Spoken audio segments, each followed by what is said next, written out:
My kitchen looked like it always did, yellow light over the sink, the old maple table I'd sanded down myself, a cracked coaster that still smelled faintly like coffee. I was halfway through peeling an orange when the knock came. Not a polite knock either, the kind that assumes you'll open the door because you don't have a choice. I'm Frank Mercer, 74, widower, Vietnam-era mechanic who spent 42 years fixing engines and teaching high school boys that the difference between a bolt and a brake is patience. I live in a quiet suburb outside Phoenix where the sun bleaches everything and people smile in ways that never quite reach their eyes. When I opened the door, my son stood there like a shadow that had learned to speak. Evan, 42. Clean haircut, golf polo, that careful corporate calm that makes it hard to tell whether he's about to hug you or sell you something. Beside him was his wife, Candace, perfectly curled hair, white nails, and sunglasses even though we were under my porch shade. Behind them, someone I didn't recognize, a woman in a navy blazer holding a leather bag and a clipboard like it was a badge. "Dad," Evan said, stepping inside without waiting. "We need to talk." Candace's smile flashed. "Hi, Frank. We brought someone who can explain everything." The woman's eyes scanned my house the way an appraiser scans a property. "Mr. Mercer," she said, voice practiced. "I'm Leela Vaughn. I'm a patient advocate and care coordinator. Your family asked me to be here to make sure you're safe." Safe. That word has been used to cage more people than any jail I've ever seen. I kept my face neutral. I didn't ask for anyone. Evan was already at my kitchen table, pulling out the folder. Candace hovered like a perfume cloud. Leela slid into a chair and opened her clipboard.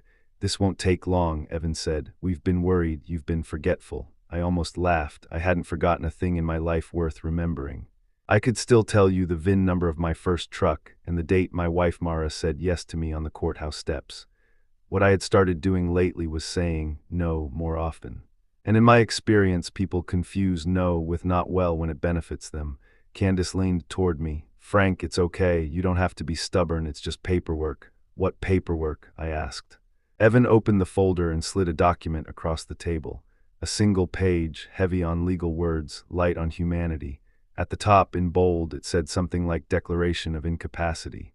Under that were sentences that made my stomach drop. The undersigned acknowledges diminished capacity and agrees that decisions regarding finances, housing, and medical care shall be made by the appointed guardian. Guardian.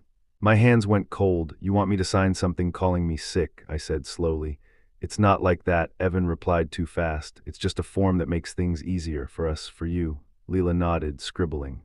"Many seniors experience cognitive decline. This is a proactive step." Candace's voice softened into fake sympathy. "Frank, you got lost 2 weeks ago." I looked at her. "I missed a turn and ended up at a different Walmart." Evan pressed his palm flat on the paper like he could pin me down with it. "And you forgot Mom's birthday last month." The room went quiet. "Mara died 3 years ago." That's when I understood it wasn't concern, it was strategy.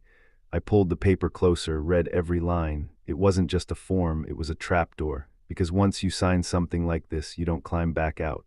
They don't ask you later if you changed your mind. They don't return your keys and apologize. They put you in assisted living, sell your house for your care, and tell everyone you agreed. I stood up, chair scraping the tile. "No," Candace's smile evaporated. "Frank, no," I repeated. "Get that paper out of my house." Evan's eyes hardened. "Dad, don't do this. You're making it worse." "Worse for who?" I asked. Leela's pen paused.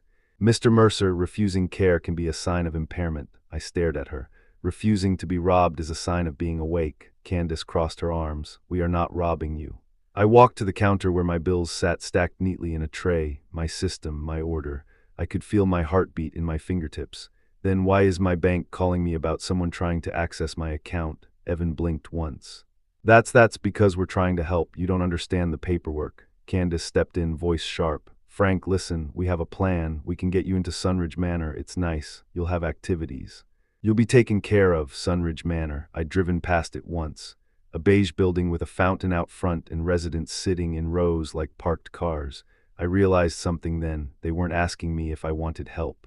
They were informing me of my removal. I looked at Evan, the kid I used to carry on my shoulders at the county fair.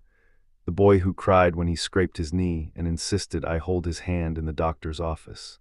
And now here he was, watching me like a resource to be managed. "Who told you to do this?" I asked quietly. Candace answered before Evan could. "Nobody told us. We're adults. We're doing what's best." Leela cleared her throat. If you choose not to sign voluntarily, the next step could involve a physician evaluation, possibly court involvement if there's a safety concern. Court, there it was, the threat wrapped in professional language. I stepped back and forced my voice to stay calm. Get out. Evan shut the folder with a snap. Dad, don't be dramatic. Sign it and we'll all move on. Candace tilted her head, eyes narrowed. You're embarrassed, that's all. You don't want to admit you're declining. My jaw tightened. I wasn't declining, I was being pushed. And then I noticed something small, almost stupid. Candace's phone was pointed downward, her screen lit. Like she'd been recording or ready to. A cold understanding slid into place. They came with witnesses, they came with a coordinator, they came with paperwork, and they came prepared to paint me as unstable. So I swallowed my anger and did the one thing they didn't expect. I smiled. Okay, I said, voice gentle. Maybe you're right, maybe I should hear you out. Evan's shoulders loosened. Candace's lips curved victory. Good, Evan said, pulling the paper back out. Just sign here. I walked to the fridge, opened it slowly like I was getting water. Inside, taped behind a magnet shaped like Arizona, was a small black device no one ever noticed. A little camera I'd bought after my neighbor's garage got broken into. It had motion detection, audio, cloud backup. I stared at it for a heartbeat. Then, without turning around, I reached inside and pressed the tiny button. A faint light blinked once. The camera was on. I returned to the table with a glass of water and sat down like a tired old man ready to surrender. But inside, something steady clicked into place. If they wanted to call me sick, fine. Let the whole world watch how healthy their greed was. Explain it to me again, I said softly, and watched Evan lean forward. He didn't know that every word he said next was being recorded. And he was about to say the part that would ruin them. Evan took a pen from his pocket like he'd been carrying it for exactly this moment. You signed, Dad, he said, tapping the bottom line, and we can finally handle your accounts properly. It's for your protection, for my protection, I repeated, letting my voice wobble just a little, giving them the old man performance they expected. Candace lined in. Frank, you don't need to stress over bills anymore. Let us take the burden. Leela watched me closely, her eyes flicking between my face and her clipboard. We'll also arrange your evaluation with Dr. Halpern, just standard. A baseline. I kept my gaze on the paper, pretending to read. I wasn't reading anymore, I was listening. Why now? I asked. Why so sudden? Evan exhaled like I was exhausting him. Because you're getting worse, Candace nodded dramatically. You left the stove on. I don't even use the stove, I said. Candace blinked. You could have. The point is, it's risky. Leela scribbled something. I wondered what she wrote. Denial. Defensive, confused. Evan's tone shifted into something sharper. Dad, we've been patient, but this has to happen. The house is too much for you. There it was, the house. My house wasn't a burden. It was the last thing Mara and I built together. Every tile, every shelf, every nail. I knew which floorboard squeaked near the hallway and exactly how many steps from the bedroom to the front door. A man doesn't forget a place he poured his life into. I took a slow sip of water. So you want me out? Candace put a hand to her chest as if I'd insulted her. Frank, don't twist it. Evan's eyes cut to her, then back to me. No one said out, we said supported. Supported at Sunridge Manor, I said. Leela finally looked up, adopting a soothing voice. Mr. Mercer, it's a beautiful facility. Many families choose it when safety becomes a concern. And the house, I asked. Candace answered too quickly. We'll take care of it. What does that mean? I asked. Evan spoke carefully like he was talking to a child. It means we'll sell it. Put the proceeds in an account for your care. My heart thudded once hard. There it was again, words that sounded kind, hiding teeth. I glanced toward the fridge without moving my head. The camera was running. Cloud backup meant even if they smashed it, the audio was already saved somewhere beyond their reach. I leaned forward and let my voice soften, like surrender. If you sell it, where will I go after? If I don't like the place, Evan smiled, relieved. Dad, you won't have to worry about that. We'll handle it. Handle it. Mining, you won't get a vote. Candace reached into her purse and pulled out a second paper. And we already started the intake packet. It's just signatures. A packet. They had plans layered like a con. I forced a small laugh. You came ready. Evan's face stiffened. We came responsible. Who paid for all this? I asked, nodding at Leela's blazer, her clipboard, the legal-looking forms. Leela replied smoothly. Your family did. I turned to Evan. With what money? Silence. Candace's eyes darted to Evan, a quick warning. Evan cleared his throat. We advanced it. We'll get reimbursed once the accounts are under your control, I finished. Candace snapped. Frank, you're being paranoid. Paranoid, another label to stick on me. I nodded slowly like I accepted the insult. Maybe I am. Evan slid the pen closer. So sign, please. Let's not make this ugly. I looked at the signature line, my name in ink, my freedom in exchange for their convenience. I thought of Mara, how she used to say, Frank, if anybody ever tries to rush you, it's because they don't want you to think. So I slowed down. Read it to me, I said. Candace laughed once, sharp. Are you serious? Read it, I repeated, calm. If you want me to sign, read it out loud. Leela hesitated. Evan glanced at her, then back at me. He didn't want it out loud. Out loud made it real, out loud made it sound like what it was, but he couldn't refuse without looking guilty. So Evan began. He read the part about diminished capacity. He read the part about guardianship. He read the part about transferring decision-making authority. His voice stayed steady, but his jaw tightened on certain words. And when he reached the section about finances, he sped up slightly, like a man trying to run past a crime scene. And the appointed guardian may access all accounts, properties, and assets in order to manage the ward's needs. Stop, I said gently. Evan froze. What? Read that last sentence again, I said. Candace's nails dug into her own palm. I saw it. Evan swallowed. Dad, again, I said. He repeated it. I nodded like I understood. So the guardian can access everything. Yes, Evan said too quickly. But for you, and who is the guardian? I asked. Candace chimed in, sweet as poison. Evan, of course, your son, who else would it be? Leela added. It's common for adult children to, and if Evan is the guardian, I said, turning the logic like a wrench, then Evan can sell the house. Evan held my gaze. Yes, Dad, to pay for your care. And if I disagree, I asked softly, it doesn't matter. Candace slapped the table lightly. Frank, don't do this, you're acting confused. I leaned back and let my eyes go distant like I was struggling. I hated pretending, but the camera needed them comfortable. Evan softened his voice again. Dad, you're making this harder than it needs to be. I'm just trying to understand, I said, and then, very casually, asked the question that made Evan's face change. Is this about the debt? Candace went still. Evan's eyes flicked away. What debt? Oh, I said like it slipped out accidentally. I heard you two arguing last week about the credit cards, about the loan. About the second mortgage you tried to take. Candace's cheeks flushed. You were eavesdropping. It's my house, I said quietly. Sound travels. Evan's calm cracked just a hair. Dad, that has nothing to do with this. Candace's voice rose. We are not discussing our private finances with you, but the camera was discussing it with the cloud. I let my hands tremble slightly as I reached for the pen. I watched them relax, thinking the fight was over. Then I paused and looked Evan straight in the eye.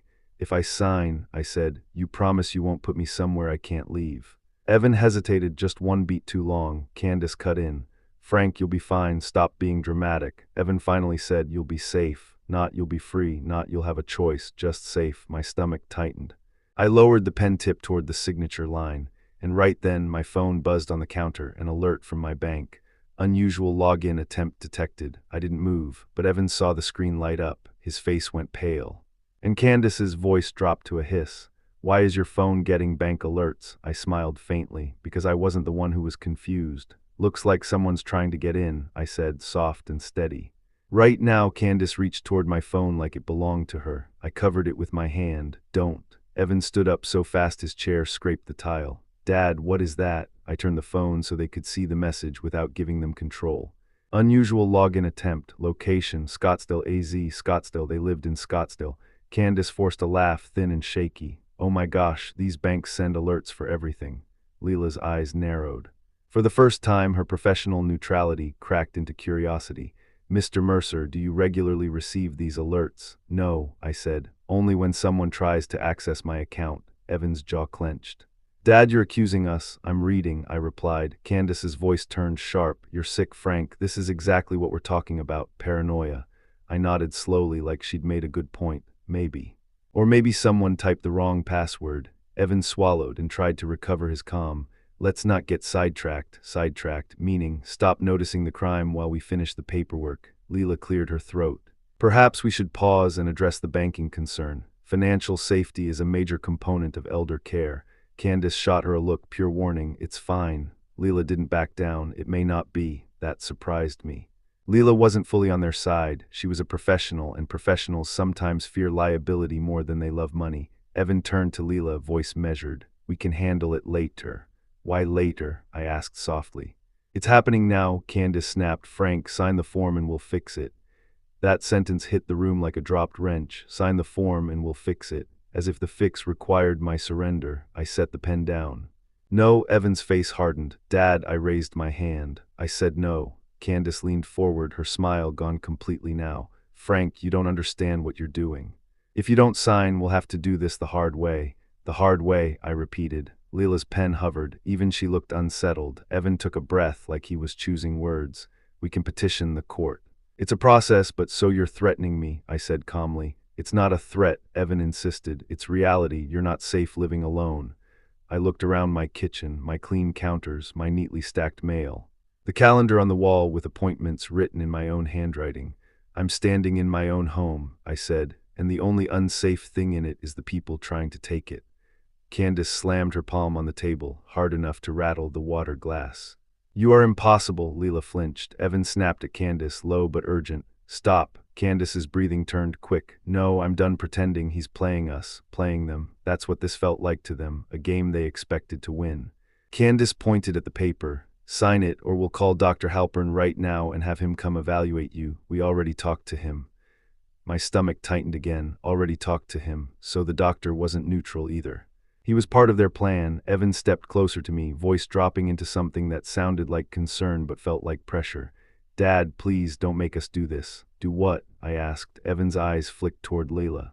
Then back to me, Candace answered with ugly honesty. Get control. That was the sentence, the one the camera needed. Leela looked up sharply. Excuse me, Candace realized what she'd said and tried to spin it. Control of the situation. For his care, but Leela's face had changed. She wasn't scribbling anymore. She was watching. Evan forced a smile. We're just worried, Leila. Leela's voice stayed professional but colder. Mr. Mercer has not demonstrated confusion in this conversation. He's asked clear questions. Candace's laugh was brittle. Oh my God, you've known him 10 minutes. And you've known him 74 years, Leela replied, and you're yelling at him. The room went silent. Candace's mouth opened then closed. Evan's tone turned firm. Leela, thank you, but we're family. We can handle our family matters. Leela closed her clipboard. My role is to advocate for the patient. Candace's eyes went narrow. He's not your patient, Leela stood. He is the reason I'm here. For a second, I almost felt relief. An outsider witnessing the cracks, an outsider who might not want her name attached to what they were doing. Evan stepped into her space, polite but controlling. We appreciate your time. We'll be in touch. Leela hesitated, looking at me. Mr. Mercer, do you feel pressured to sign this document? I could have told her everything right then. I could have said, they're trying to steal my house and call me sick to do it.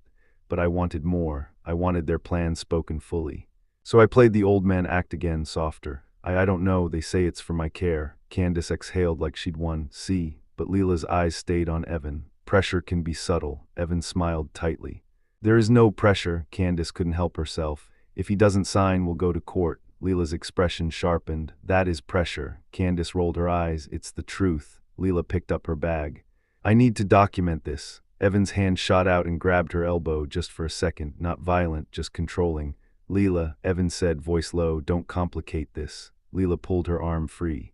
Don't touch me, my pulse pounded. The camera was catching all of it. Leela walked toward the door. At the threshold, she turned back. Mr. Mercer, I recommend you speak with an independent attorney before signing anything. Candace scoffed. Of course you do. Leela ignored her and looked at me again. Do you have someone you trust? I thought of Mara, gone. I thought of old friends, scattered. And then I thought of the one person Evan and Candace always underestimated. My granddaughter, Jade, 19, community college, works part-time at a coffee shop, smart eyes, quiet voice, and a stubborn streak she got from me. Yes, I said, I do. Evan's eyes flickered concern. Candace's lips tightened. Leela nodded once. Good, she left. The door shut behind her and the air in my house changed, like the temperature dropped 5 degrees. Candace turned on me, voice low and furious. Why did you do that? Do what? I asked. Act innocent, she hissed. You're not confused, Frank, you're just stubborn. Evan exhaled sharply. Dad, let's finish this. Leela doesn't matter. She mattered enough for you to hire, I said. Candace leaned in close, her perfume hitting my nose like a warning. Listen to me. If you don't sign today, we will make sure everyone knows you're losing it. We'll tell your neighbors. We'll tell the court. We'll tell Jade. The mention of Jade made my hands curl into fists under the table. Evan added quietly, and if Jade gets involved, we'll tell her you're too sick to be alone. Sick, there it was again. They wanted that word to become my identity. I looked down at the paper, then I looked up at them. Call Jade, I said. Candace blinked. What? Call her, I repeated, calm as a man tightening a final screw. If you're so sure I'm sick, let my granddaughter hear how you talk to me. Evan's face went tight, Candace's eyes flashed, and for the first time I saw fear in them, because they didn't control Jade. Not yet. Candace didn't call Jade. Of course she didn't. Instead, Evan did what he always did when he couldn't win honestly. He tried to win quietly. He stepped away from the table, pretending to check something on his phone, his voice careful. Dad, Jade's busy. She has school, this isn't her problem. She's family, I said. Candace scoffed. So are we. Yes, I agreed, and that's the problem. Evan's eyes narrowed. Dad, before he could finish, my front doorbell rang. All three of us froze. Candace's head snapped toward the hallway. Who is that? I didn't answer right away. I just stood slowly, joints aching the way they always do in winter, and walked to the door. Through the peephole I saw a familiar face framed by sunlight. Jade. Hair pulled into a messy bun, hoodie, backpack, a coffee cup in one hand like she'd come straight from work. Her eyes were bright and alert. My heart lifted and tightened at the same time. I opened the door. Hey kiddo, Grandpa, she said, stepping in, and then her eyes flicked past me, to Evan, to Candace, to the folder on the table. Her smile faded. What's going on? Evan's face changed instantly into warm concern. Jade, hey, we were just… Don't, Jade said, holding up a hand. Candace blinked, offended. Excuse me, Jade's eyes stayed on the paper. Is that what I think it is? Candace forced a laugh. Oh, come on, don't start, it's just paperwork. Jade walked toward the table and picked up the document before anyone could stop her. Evan took a step forward. Jade, that's private. Jade ignored him and read. Her brows pulled together and her jaw tightened. This is a guardianship declaration, she said. Candace's voice sharpened. It's for his care. Jade looked up slowly. Then why is it written like you're taking his rights away? Evan tried to smile. Because legal language is complicated. You wouldn't understand.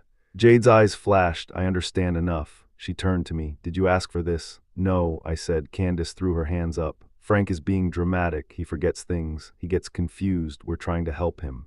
Jade stared at her. Name one thing he forgot. Candace opened her mouth, then closed it. He left the stove on. I don't use the stove, I said. Jade nodded. Okay, next. Evan jumped in, voice firmer. Jade, we're not doing this interrogation. Jade's voice stayed calm, but it had steel in it. Then stop trying to take his house. Candace's face hardened. Nobody said anything about taking his house. Jade tapped the paper. It literally says the guardian can access and sell property. Evan's patience snapped. Because he needs care. Jade took a step closer to him. Or because you need money. Evan's eyes widened. That's insane. Jade's voice didn't rise. Grandpa told me you've been arguing about debt. Candace whipped her head toward me. You told her that. I didn't have to, Jade said. I've heard you arguing outside his house before, in your car. Like you thought no one could hear. Candace's cheeks flushed. We were stressed. It's none of your business. It became my business when you showed up with a legal trap and a stranger, Jade said. Where's the coordinator lady? She left, Evan said quickly. Why? Jade asked. Evan hesitated. Because she realized this is shady, Jade finished. Candace stepped forward like she was about to reclaim control with volume. Jade, you're a child. This is adult business. Jade smiled once cold. I'm 19, and I'm the only one in this room acting like an adult. My chest tightened with pride. Evan's voice turned low. Jade, you're emotional. Jade leaned in slightly. No, Evan, I'm observant. She looked at me then, softer. Grandpa, did you sign anything? No, I said. Good, she replied. Then she looked back at Evan and Candace.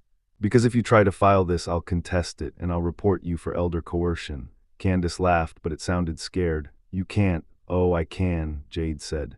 And I can also call Grandpa's bank because he just got an alert that someone tried to log into his account from Scottsdale. The room went dead quiet. Evan's eyes snapped to mine. Candace went pale. Jade's gaze sharpened. That was you, Evan stammered. No, Candace snapped. It's a coincidence. Jade pulled out her phone. Then you won't mind if we call the bank right now and confirm the device and location. Evan's hand lifted instinctively, like he might grab her phone. I spoke, calm but firm. Don't. Evan froze. Jade looked at me. Grandpa, I'm calling. I nodded once. Do it.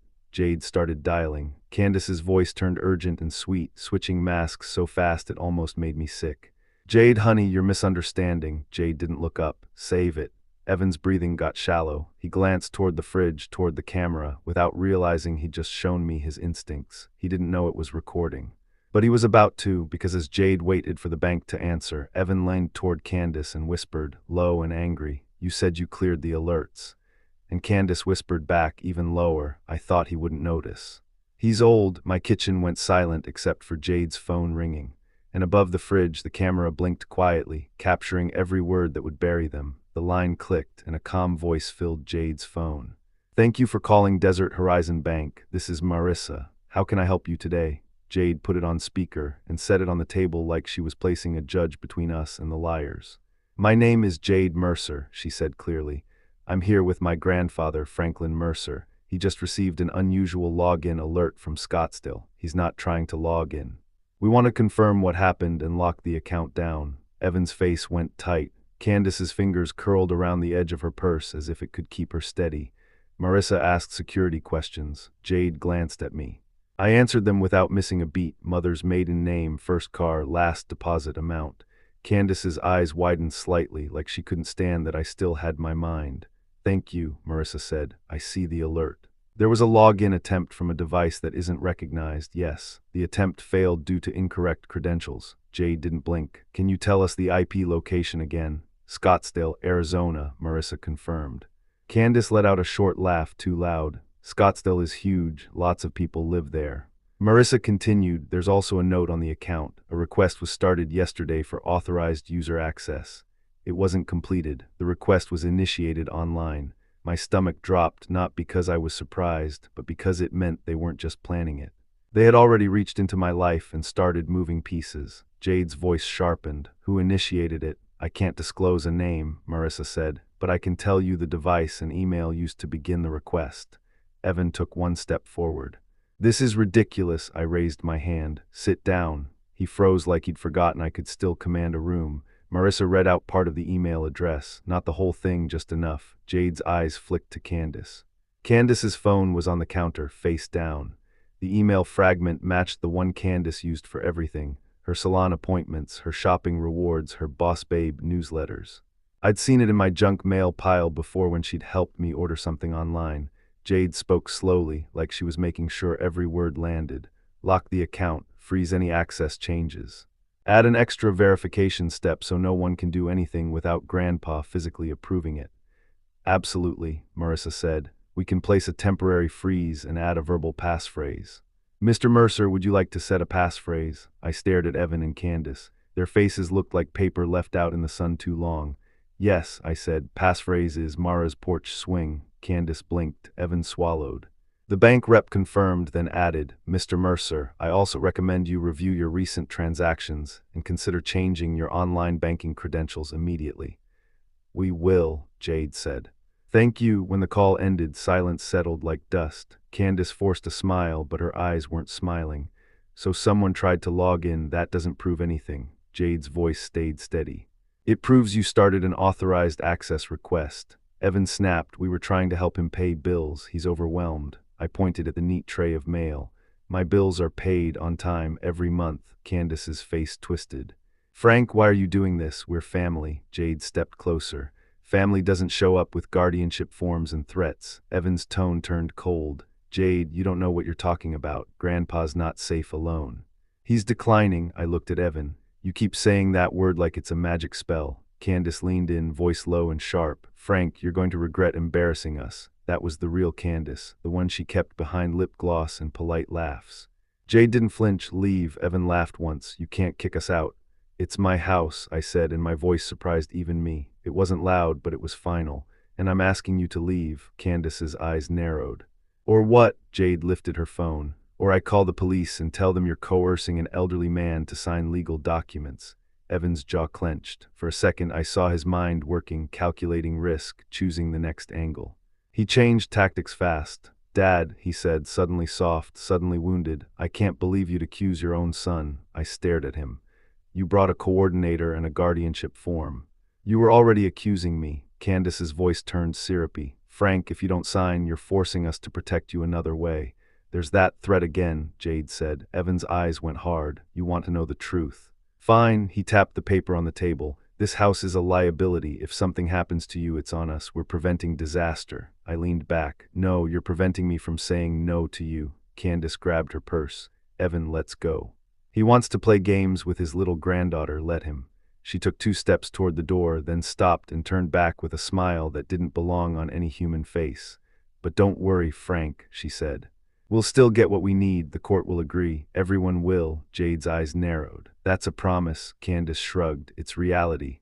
Evan walked past me, close enough that I could smell his expensive cologne. At the doorway, he paused. "You're making me do this," he said quietly, like he wanted it to sound tragic. Then he left, the door shut. Jade and I stood in my kitchen, staring at the paper like it was a snake that had shed its skin. Jade reached for my hand. "Grandpa, are you okay?" I took a breath that felt like it came from deep underground. "I'm okay."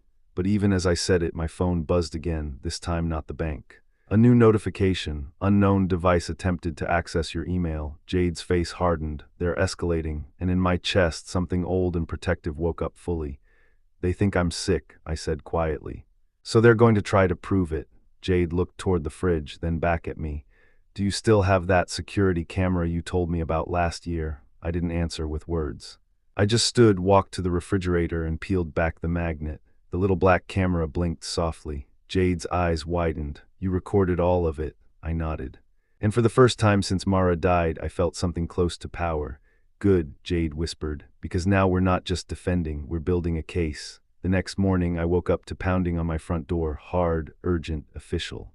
"Mr. Mercer, police." Jade had slept on my couch. The sound snapped her upright like a spring. I opened the door slowly, keeping my hands visible. 2 officers stood there, one younger, one older, both with that cautious posture that says they've been told a story already. "Franklin Mercer?" the older one asked. "Yes," I said. "We received a call," the younger one said. "A family member expressed concern about your well-being. They said you might be confused and refusing necessary care." Jade appeared behind me. "He's fine," the older officer's eyes flicked to her. "Ma'am, who are you?" "Jade Mercer," she replied. "His granddaughter. I'm staying here." The younger officer looked down at his notepad. The caller said a granddaughter was manipulating him and preventing his son from helping. Jade let out a sharp breath. "Of course they did." My stomach tightened, but I kept my voice steady. "Officers, I'm not confused. I'm not in danger. I'm being pressured to sign guardianship paperwork." The older officer's face didn't change, but his eyes sharpened. "Did someone try to make you sign something you didn't want to sign?" "Yes." Jade stepped forward. "And we have evidence." The younger officer raised his brows. "Evidence?" I glanced toward the fridge and then back at them. "A recording." The older officer's posture shifted slightly, more alert, less routine. "Sir, we can't take a video right here like it's a trial, but if there's coercion, you should contact Adult Protective Services. We can also document what we see." Jade nodded quickly. "We're already doing that." The younger officer took a step closer, speaking gently like I was fragile. "Mr. Mercer, do you know what day it is?" I met his gaze. "Sunday, December 21st. He paused, surprised. "And who is the current president?" Jade tensed beside me like she hated the game. I answered without blinking. "I'm not confused, officer. I'm offended." The older officer held up a hand to the younger one. "That's enough." Then he looked at me directly. "Mr. Mercer, are you being threatened with court action?" "Yes," I said. "They said if I don't sign, they'll petition the court to declare me incompetent." The younger officer's eyes flicked to the inside of my house, the tidy living room, the framed photo of Mara on the mantel, the neat pill organizer on the side table. "Everything looks in order," he admitted. Jade's voice tightened. "Because he's not sick, they just want his house." The older officer wrote something down. "We can note that you appear oriented, that you deny needing assistance, and that you report coercion by family." Jade's eyes flashed. "Please do." The older officer nodded. Then quietly he added, "Also keep your doors locked. These situations can get messy." As the officers stepped away, the younger one turned back. "If they return and pressure you again, call us immediately." "We will," Jade said. When they were gone, Jade closed the door and leaned her forehead against it. "They called the cops on you," she whispered. I swallowed. "They're trying to build a record." Jade's face tightened. "So we build a stronger one." Within an hour, she had her laptop open at my kitchen table. She filed a report with Adult Protective Services. She called the bank again and added her as an emergency contact, not authorized, just informed. She changed my email password, enabled 2-factor authentication, wrote everything down with timestamps like she was assembling a puzzle. I watched her and felt something heavy in my chest, grief mixed with gratitude. Mara would have loved her. Mara would have trusted her. By afternoon, my phone rang again. Unknown number. I didn't answer. It rang again. Then a voicemail appeared. Jade played it on speaker. Candace's voice came through, sweet and trembling. Frank, it's Candace. I'm worried. Evan's worried. The police said you were upset. We don't want this to become a whole thing. Please call us. We love you. Jade stared at the phone like it was contaminated. She's creating a paper trail, Jade said, making it sound like you're unstable and they're kind. I nodded slowly. So we show the truth. Jade reached for the fridge camera. Grandpa, can you pull the recordings? I hesitated. If they find out, they already know something, Jade replied. They escalated too fast. They're scared. That night we sat at my table and watched the video from the day before. Evan reading the guardianship clause, Candace snapping about court, Candace whispering, he's old. Evan's low, angry, you said you cleared the alerts. It wasn't just ugly. It was proof. Jade paused the video at the perfect moment. Candace's face twisted, words halfway out of her mouth. That right there, Jade said. That's coercion. That's intent. I stared at the screen and felt my hands shake, not from fear, but from the realization that my own son had brought strangers into my home to erase me. Jade closed the laptop. Tomorrow we go to a real attorney, not their guy, not their coordinator, a real one. I nodded. Then, as if the universe wanted to test that decision, my doorbell rang again. Late, too late for neighbors, too late for normal. Jade's eyes widened. Who is that? I walked to the peephole. On my porch stood Evan. Alone, no Candace, no smiles, no folder, just Evan, hands in his pockets, face pale in the porch light. I opened the door but kept the chain latched. What do you want? I asked. His voice was low. Dad, please, just let me talk to you alone. Jade stepped behind me. No, Evan's eyes flicked to her. This is between me and my father. I tightened my grip on the door. Then Evan said the sentence that made my blood run cold. I know you recorded us. My throat went dry. Evan knew. That meant either he'd guessed or he'd tried to get inside my house again. I kept my face calm. I don't know what you're talking about. Evan exhaled, shaky. Dad, stop. Candace told me you have cameras. And Leela, she called me after she left. She said you looked prepared. Jade's eyes narrowed behind me. Leela called you. Evan ignored her. Dad, listen. Things got out of hand. Out of hand, I repeated. You tried to take my rights. Evan's jaw tightened. I'm trying to fix this before it becomes a war. Jade stepped forward. You already started the war when you called the police. Evan's eyes flickered. That wasn't me. Sure, Jade said. It was the wind. Evan leaned closer to the chain, voice dropping. Dad, if you have a recording, delete it. I stared at him. No, he swallowed. Please. That word please almost sounded real. Almost, but I'd learned something about desperation. It only shows up when a person is about to lose something they thought they owned. What are you afraid of? I asked softly. Evan's eyes darted away. I'm afraid Candace will. He stopped. Jade's voice sharpened. Will what? Evan looked back at me, and for the first time in a long time, I saw my son as a scared boy in a grown man's body. She's going to ruin me, he whispered. I didn't open the door. I didn't soften.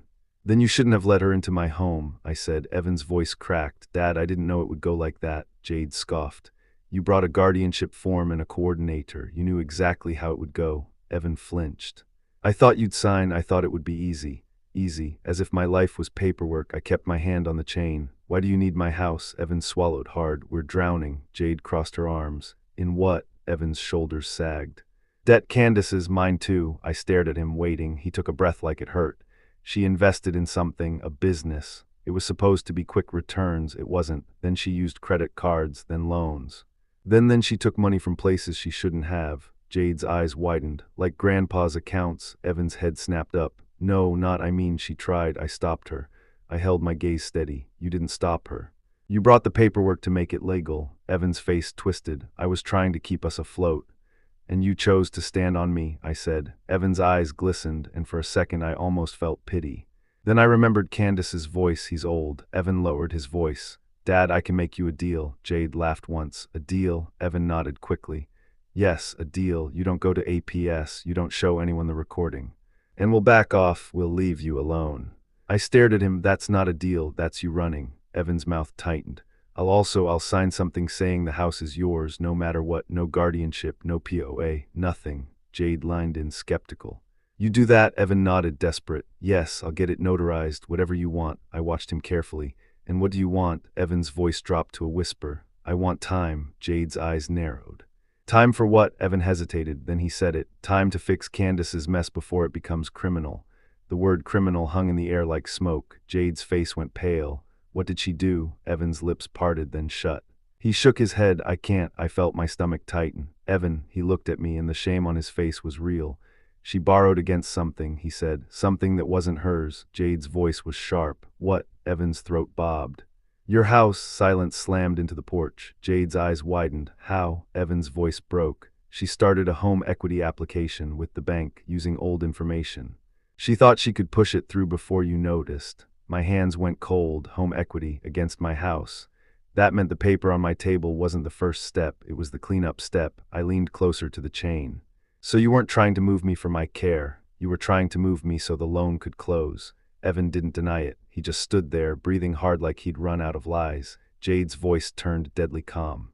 You need to leave. Evan shook his head frantic. Dad, please, if you report this, Candace will do something crazy. She'll blame you. She'll blame me. I stared at him. You should have thought of that before you tried to erase me. Evan's eyes flicked toward the street, then back. Dad, I'm begging you. I didn't open the door, but I did say one thing that made him freeze. Tell Candace, I said softly, the camera is not the only thing recording her. Evan stared at me. What? I let the words sit there like bait. Then I closed the door gently in his face. Jade exhaled hard. Grandpa, is that true? I walked back to the table and picked up my phone. Not yet, I said quietly, but it will be. And as I spoke, my phone buzzed again, an email notification. Subject line. Notice of application, home equity line of credit. Jade grabbed the phone and read it, her face draining of color. They already started it, she whispered. I nodded slowly, feeling a cold calm spread through me. Then tomorrow, I said, we don't just go to a lawyer. We go to war. The law office didn't look like TV. No towering marble lobby, no dramatic music. Just a small building and a strip of quiet businesses, a faded flag out front, and a receptionist who smiled like she'd seen every kind of family betrayal and survived it. Jade sat beside me in the waiting room, knee bouncing. I held the folder of printed emails in my lap, the HELOC notice, the bank alert screenshots, the coordinator's business card, and a flash drive with the video file. When the door opened, a woman in her 50s stepped out and called my name. Mr. Mercer. She had kind eyes and a posture that said she didn't scare easily. I'm Diane Klein, she said. Come on back. Her office smelled faintly like coffee and paper. The walls held framed diplomas and photos of a golden retriever. On her desk sat a small sign that read, Speak plainly. I liked her immediately.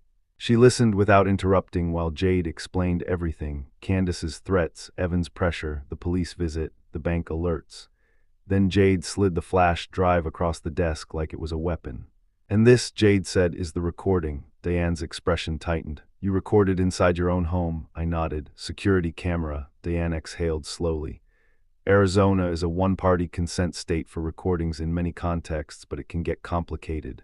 I'm not giving legal advice in one sentence, let me review, but in your home with your device, it's often strong evidence. Jade leaned forward. They tried a home equity application. Diane's eyes sharpened. Do you have the notice? I slid it over. Diane read it, jaw tightening. This is serious. How serious? I asked. Diane looked up at me. Serious enough that you should not be alone in your decisions anymore. Jade tensed. That's what they said. Diane raised a hand gently. Not guardianship, not control, protection you choose. She turned her screen toward us and began listing options. First, she said, we lock down your finances even more. You've already frozen accounts and added a passphrase, good. Today we'll also send a formal notice to the bank that any power of attorney documents or guardianship claims are disputed and unauthorized. Jade nodded quickly.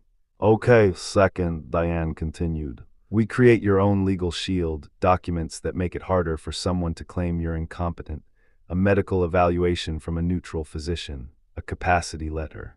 Not because you're sick, because it blocks their narrative. My pride wanted to resist, but my brain recognized strategy. Do it, I said. Third, Diane said, tapping the desk, we file a report for attempted financial exploitation. Adult Protective Services, possibly the bank's fraud department, and if the HELOC was initiated with deception, law enforcement may need to be involved. Jade's face tightened. We already contacted APS. Good, Diane said. Now we do it with documentation. She paused, then looked at me directly. Mr. Mercer, she said gently, I need to ask, do you want to protect your relationship with your son, or do you want to protect yourself? The question hit like a hammer. I thought of Evan at the porch, voice cracked, begging for time. I thought of him when he was little, running into my arms after a nightmare. I thought of Mara's face the day she said, don't let anybody erase you. I want to protect myself, I said quietly. If Evan wants a relationship, he can earn it back with truth. Diane nodded once, approving without showing it. Then she said, let's watch the recording. We played it in her office. Candace's voice, if he doesn't sign, we'll go to court. Candace's whisper, he's old. Evan, you said you cleared the alerts. Candace, I thought he wouldn't notice. Diane stopped the video halfway through, her eyes hard now. This is coercion, she said. This is intent. Jade's voice trembled, not from fear, rage. So what happens now? Diane folded her hands. Now we stop being reactive. She pulled a legal pad closer and wrote 3 words in big letters. Control the timeline. People like Candace win when they rush you, Diane said. We are going to slow everything down and force them into daylight. She made calls right there: bank fraud, a title monitoring service, and a request to flag any lien activity. She drafted a cease and desist letter on the spot, stating that any further attempt to pressure me into signing guardianship documents would be reported as elder exploitation. Then she looked at Jade. I also want you to understand, she said. They may escalate again. They may try to paint you as the manipulator. They may show up angry. They may threaten. If they do, you call the police and you do not engage. Jade nodded. We're ready. Diane slid a paper toward me. Sign this, not guardianship. This is a limited authorization giving Jade permission to speak to your attorney and bank with you present or with your approval. It doesn't give her control. It gives her a voice. I read it twice, then I signed. It felt different than the other paper. This one didn't erase me. It backed me up. When we left the office, the sun was lower, the sky turning orange over the parking lot. Jade exhaled like she'd been holding her breath for days. We're safe now, she whispered. I wanted to believe that. Then my phone rang. Unknown number again. I didn't answer. A voicemail popped up seconds later. Jade played it on speaker. Candace's voice came through, no sweetness this time, no mask. Frank, she said, calm and icy, I heard you went to an attorney. That was a mistake. You think you can humiliate me and keep your little house? Fine, keep it. A short pause. Then softly, like a knife sliding out of a sleeve, but you should check your mailbox because some papers don't need your signature. The message ended. Jade stared at me, eyes wide. What does that mean? I looked toward the road, toward home, and felt the cold calm return. It means, I said, she filed something. And as we drove back, my mailbox sat at the curb like always, small, harmless, ordinary. Until I opened it, inside was a thick envelope stamped with bold words that made my heart slam. Court notice, petition for guardianship. Hearing Jade's hand flew to her mouth. And the date printed near the bottom was soon enough to be a threat. Hearing scheduled, 10 days. Candace hadn't just escalated. She'd launched the next attack. And now we had to beat her in court. 10 days sounded like a lot, until you realized how fast 10 days can vanish when someone is trying to erase you. Diane Klein met us the next morning with coffee and a stack of printed pages. She didn't look surprised by the court notice. She looked ready. Candace filed, she said, scanning the petition. But this, she tapped a paragraph with her pen, is sloppy. Jade leaned in. Sloppy how? Diane slid the paper toward me. They're claiming you're unable to manage finances and are at risk of undue influence from your granddaughter. Jade's eyes narrowed. They're blaming me. Of course they are, Diane replied. It's a common move. They can't attack your clarity, so they attack your relationships. My chest tightened. Evan signed this. Diane's expression shifted. Yes. That hurt more than Candace's name on it. Candace could hate me. She didn't have history in my bones, but Evan did. Diane stood and began building our counterattack like she was assembling a machine. First, she said, we respond formally and request an expedited independent capacity evaluation. Not their doctor, not their coordinator, our physician. Jade nodded quickly. We can schedule today. Second, Diane continued, we attach evidence, bank alerts, fraud flags, and if it's admissible, the recording. I swallowed. Is it admissible? Diane met my eyes. It's strong, but we present it strategically. We don't hand the other side ammunition to argue privacy or manipulation.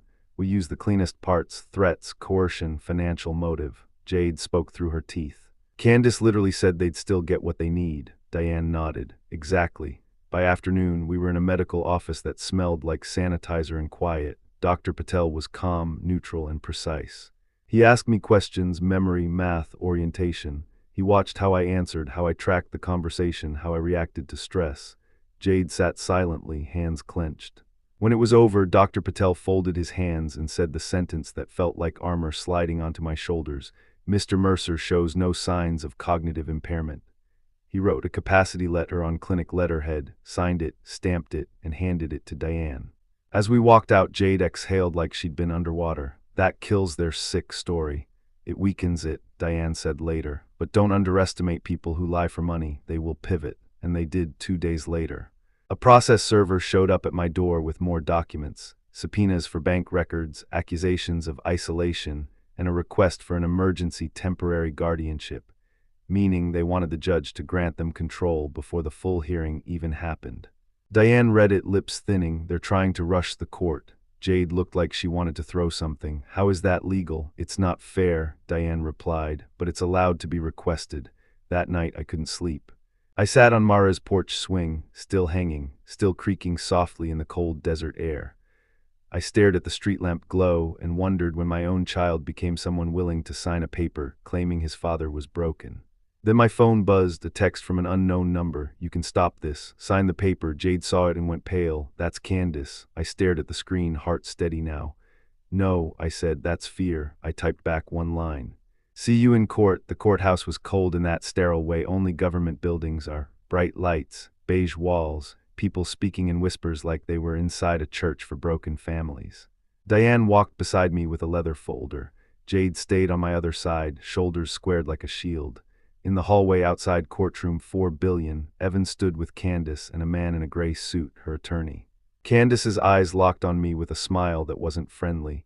It was possessive. Evan looked thinner than I remembered. His gaze flicked to Jade and away fast. Candace leaned toward her attorney and murmured something. He nodded. Diane didn't flinch. They're going to try to paint you as confused and Jade as controlling, she said quietly. Stay calm. Answer only what you're asked. Let me do the fighting. The bailiff called us in. The judge was a woman with sharp eyes and a tired face, someone who'd heard every kind of family story and learned to smell lies through perfume. Candace's attorney spoke first. He used words like concern, safety, decline, and protective measures. He said I was resistant, stubborn, and being isolated by my granddaughter. Then he called Candace to testify. Candace walked to the stand like she was walking into a photo shoot, chin lifted, voice trembling on purpose. I love Frank, she said. He's like a father to me, but he's not himself anymore. The judge asked, what specifically have you observed? Candace sniffed. He forgets things, he gets paranoid, he accused us of stealing. Diane rose. Your Honor, may I cross-examine? Proceed. Diane's voice stayed calm. Mrs. Mercer, how long have you been concerned about Mr. Mercer's health? Candace dabbed her eyes. A while, months, Diane nodded. Interesting, because your petition states recent sudden decline. Which is it? Candace blinked. Well, both. It's gotten worse. Diane opened a file. You testified he forgets things. Can you name the last bill Mr. Mercer failed to pay? Candace's mouth opened slightly. I don't have the exact. Diane didn't raise her voice. She didn't need to. You don't know because he pays his bills, correct? Candace's eyes flashed. He used to, Diane repeated. So not now. Candace's attorney stood. Objection argumentative. The judge held up a hand. Overruled. Answer the question. Candace's jaw tightened. He pays most bills. Diane nodded. Thank you. Now, Mrs. Mercer, are you currently experiencing financial hardship? Candace's face went tight. That's irrelevant. Diane turned to the judge. It goes to motive, Your Honor. The judge leaned forward slightly. Answer. Candace's voice sharpened. No. Diane didn't react. She simply slid a paper across to the clerk. Your Honor, this is a notice from Desert Horizon Bank that an unauthorized request for authorized access was initiated using an email associated with Mrs. Mercer. It coincides with the day before the guardianship paperwork was presented. Candace's head snapped up. That's a lie. Diane's tone stayed flat. Is this your email address, Mrs. Mercer? Candace glanced at Evan. Evan stared at the floor. Candace swallowed. Yes, but Diane stepped closer. So your email was used to initiate access to Mr. Mercer's finances. Candace's voice rose. I was trying to help. Diane let the silence hang just long enough for Candace to hear herself. Help, Diane said softly, or control. Candace's cheeks flushed. Help, Diane nodded once. Then you won't object to the court seeing Dr. Patel's capacity letter stating Mr. Mercer has no impairment. Candace's attorney sputtered. We contest. The judge cut in, eyes sharp. I will review it. Candace's mask cracked. For half a second the sweetness disappeared and something angry and hungry flashed through. And that's when she made her mistake. She leaned forward and snapped, too loud, too real. He's not going to last forever, Your Honor.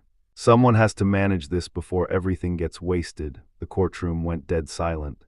Even her attorney turned his head like, did you just say that? The judge stared at Candace, expression hardening. Mrs. Mercer, explain what you mean by before everything gets wasted. Candace's lips parted. She looked at Evan again. Evan's face was white. Diane didn't smile. She didn't celebrate. She just said, calm as a surgeon. Your Honor, may we play a short audio recording captured in Mr. Mercer's home that directly addresses this motive? Candace's eyes went wide. The judge paused, then nodded once. Play it, and Candace realized too late that Grandpa's camera was about to speak. Diane plugged in a small speaker. The courtroom held its breath. Candace's attorney stood. Your Honor, we object foundation legality. The judge held up a hand. I'll hear it, briefly. Diane nodded, pressed play, and the sound filled the room, clean, unmistakable. Candace's own voice. If he doesn't sign, we'll go to court. Then Evan's voice. You said you cleared the alerts. Then Candace again, low and cruel. I thought he wouldn't notice. He's old. A murmur rippled through the courtroom like wind through dry leaves. Candace's face went crimson. That's out of context. Diane stopped the audio. It's not out of context, Mrs. Mercer. It's in your own words. The judge leaned forward, eyes sharp. Mr. Mercer, is that your home? Yes, I said. Is that your son and daughter-in-law? Yes. The judge looked at Candace. Do you deny that is your voice? Candace's lips trembled. I was upset. The judge's tone turned colder. Upset doesn't justify coercion. Candace's attorney tried again. Your Honor, the recording. The judge cut him off. Enough, I have heard what I needed. Evan sat there like someone had unplugged him. His hands clasped too tight, knuckles white. When the judge turned toward him, he flinched. Mr. Mercer, Evan, the judge said, did you participate in presenting guardianship paperwork to your father? Evan's voice was barely audible. Yes, and did you believe he was incompetent? Evan hesitated. The hesitation was everything. No, he whispered. Candace's head snapped toward him like a whip. Evan, the judge's eyes narrowed. So you filed a petition claiming incompetence without believing it. Evan swallowed hard. Candace told me it was the only way. Candace stood up abruptly. Your Honor, he's lying. The bailiff moved a step closer. The judge raised a hand. Sit down, the judge said, voice like stone. Candace sat shaking, furious, exposed. Diane stood again. Your Honor, in addition to coercion, there was an attempt to initiate unauthorized access to Mr. Mercer's bank account and a home equity application notice received without Mr. Mercer's consent. The judge's gaze sharpened further. Home equity, Diane nodded and submitted the notice. Candace's attorney leaned in and whispered to her urgently. Candace's eyes darted like a cornered animal. The judge turned toward me. Mr. Mercer, do you feel safe with your son and daughter-in-law having any authority over you? My voice didn't shake. No, the judge nodded slowly. Then I am denying the petition for guardianship. Jade's hand squeezed mine under the table so hard it almost hurt. The judge continued, furthermore, I am ordering that no temporary guardianship be granted, and I am referring these materials to Adult Protective Services and the appropriate investigative unit for potential financial exploitation. Candace made a choked sound. Evan covered his face with his hands. The judge looked at Evan again. Mr. Mercer, I strongly recommend you seek separate counsel. If you participated knowingly in coercion, there may be consequences. Evan's shoulders sagged. Yes, Your Honor, and just like that, Candace's plan collapsed in public, but she wasn't done. As we stood to leave, Candace hissed under her breath, loud enough for Jade and me to hear, You think you won. He'll still end up alone. Jade turned, eyes blazing. He's not alone. Candace's smile returned thin and mean. We'll see. Diane placed a hand on my shoulder. Don't engage. We walked out of the courtroom into the bright hallway. My legs felt weak not from age, but from the adrenaline of survival. Outside in the parking lot, Evan caught up to us, breathless. Dad, he said, voice cracking, please let me talk to you. I stopped. Jade tensed. Diane watched, careful. Evan's eyes were red. I messed up. I know I did. I looked at him. Why? Evan swallowed hard. Because I was scared. Because Candace. Because I thought I could fix it quietly. And you were willing to break me to do it, I said. Evan flinched like I slapped him. No, I held up a hand. Listen to me. He went still. You want forgiveness? I asked. Then you start with the truth, all of it. And you start by undoing anything she tried to file against my house. Evan nodded quickly. I will. Diane stepped in. Any communication goes through counsel now. Evan nodded again, ashamed. Okay, he walked away slowly, shoulders caved. Jade exhaled. Grandpa, it's over, right? I looked toward the courthouse, then the road, then the sky. It's over, I said. But in my pocket, my phone buzzed one more time, new notification. Property alert, lien activity detected. My stomach dropped. Jade saw my face. What? I stared at the screen. Candace hadn't needed my signature. She'd found another way. Diane didn't let us go home. Not yet. We sat back in her office with the property alert pulled up on her screen. She made 3 calls in 10 minutes, title monitoring, county records, and the bank fraud department. Then she leaned back, eyes hard. Candace filed a lien claim, she said. Jade's voice was sharp. How can she do that? She can file, Diane replied. Anyone can file. The question is whether it's valid. I stared at the screen. What does the lien say? Diane read, jaw tightening. It's a mechanic's lien claiming work was done on the property and wasn't paid for. Jade barked a laugh. That's ridiculous. No one did work. Diane nodded. Exactly.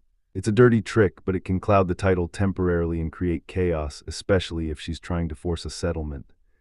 I felt anger rise, hot, clean, powerful. She's trying to stain my house, I said. My name, Diane looked at me. Then we clean it publicly. Here's what happened next, fast, precise, and controlled.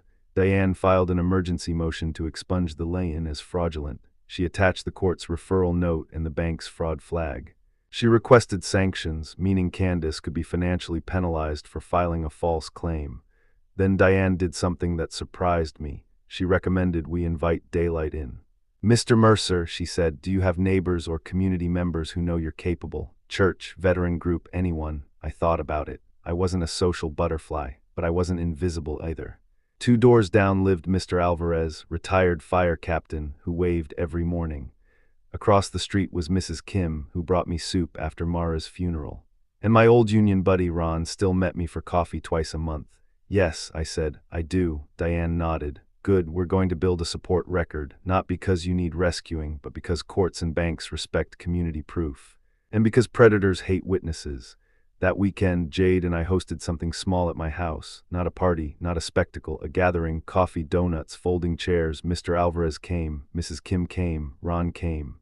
Even my pastor stopped by for 10 minutes. Jade didn't tell them private details. She didn't smear Evan. She just said, Grandpa's dealing with some legal pressure, and we want people to know he's okay and supported. They didn't ask many questions. They didn't need to. They looked at me, listened to me, watched me move through my own home like a man who belonged in it. And when they left, every one of them hugged me. That night, Jade pulled up the fridge camera again. Grandpa, she said softly, I want you to see something. What? She showed me a clip, this time not of Candace's cruelty, but of my own face while I listened. I looked older on screen than I felt, but I also looked awake. I hate that you had to do this, Jade whispered. I stared at the video. No, I said, I hate that they tried. The next week, the court removed the lion. Diane got it flagged as fraudulent, and Candace received a notice of sanctions and an investigation. Evan texted me through Diane like he'd been instructed. I'm filing for separation. I'm sorry, I'll cooperate fully. I read it twice. It didn't make my chest feel warm. It didn't fix the betrayal, but it told me one thing. Candace's grip on him was slipping. And then on a quiet Tuesday morning, Jade and I sat at the kitchen table with Diane on speaker and signed one final set of documents. Not guardianship, not surrender, my own plan. A trust that protected the house, a clear will, a medical directive, a limited power structure that required 2 independent witnesses for any major change, meaning nobody could swoop in and steal my life with a single signature ever again. When the last paper was signed, Diane said gently, Mr. Mercer, you just did what most people don't do until it's too late. I looked at Jade. I had help. Jade smiled, eyes glossy. You had a spine, Grandpa. You just needed someone to remind you. That evening I sat on Mara's porch swing and watched the sun drop behind the rooftops. My phone buzzed, one last message. Candace, unknown number, you ruined everything. I stared at it, then typed back the only truth she deserved. You tried to bury me while I was still breathing. I'm not sick, I'm not gone, and I'm not yours. I blocked the number. Inside, Jade was laughing at something on her laptop, the sound bright and alive in my quiet house. For the first time in years, the quiet didn't feel like loneliness. It felt like peace, because they thought age made me weak. But age made me something else. A man who finally understood this. You don't need youth to fight back, you just need proof, and the courage to turn on the camera.